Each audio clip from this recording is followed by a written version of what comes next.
কক্সবাজারের কোটবাজার এলাকায় আছেন সহকর্মী সুজাউদ্দিন রুবেল, সরাসরি যাচ্ছি তার কাছে।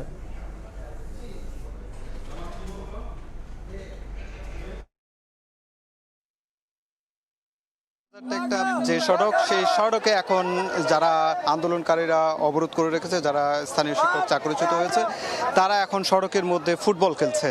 যেহেতু দুই পাশে পুরো যানজট, আমরা দেখতে পাচ্ছি যারা আন্দোলনকারী তারা এখন প্রশাসন কিছুক্ষণ আগে এসেছিল, পুলিশ সুপার উখিয়ার ইউনু তারা এসেছিলেন, তারা আন্দোলনকারীদের সাথে কথা বলেছেন। তারা আসলে তাদেরকে নানা ধরনের যে সমাধানের যে বিষয়টি, সেই বিষয়ে বোঝাতে চেষ্টা করেছেন, কিন্তু আন্দোলনকারীরা তারা বলছে তারা দাবি আদায় না হওয়া পর্যন্ত তারা মাঠ ছাড়বেন না।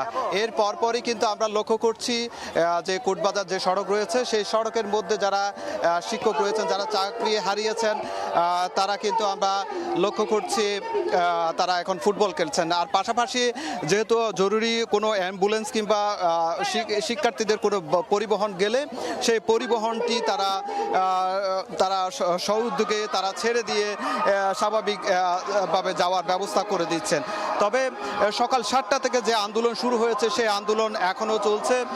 আমরা রাস্তার 4টি মোড় রয়েছে, সেই 4টি মোড়ে যে জ্যাম, দীর্ঘ জ্যাম, সেটি এখনো পর্যন্ত রয়েছে এবং মানুষ প্রচণ্ড দুর্ভোগ পাচ্ছে। আমরা লক্ষ্য করছি গাড়িতে সকাল 7টা থেকে যারা দাঁড়িয়ে গাড়িগুলো তারা জ্যামে আটকা পড়েছেন, সে আটকা পড়া লোকজন কিন্তু খুব কষ্টে দিন পাচ্ছে। আর আপনারা দেখতে পাচ্ছেন এখন যারা আন্দোলনকারী তারা কিন্তু রাস্তার উপর অনেকে বসে রয়েছেন, যারা রয়েছেন নারীরা বসে রয়েছেন এবং যারা পুরুষ রয়েছে তারা ফুটবল খেলছেন। এভাবে আসলে সকাল 7টা থেকে যে শুরু হওয়া আন্দোলন সেটি এখনো চলছে।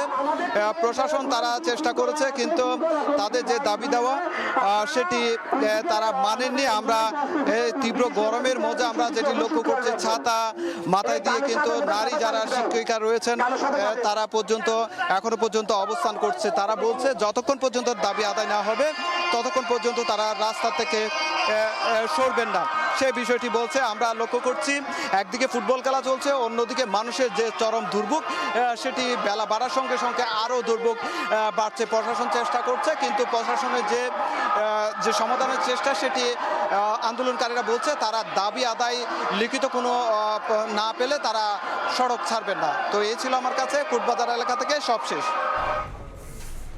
সরাসরি ছিলাম কক্সবাজারের কোটবাজারে।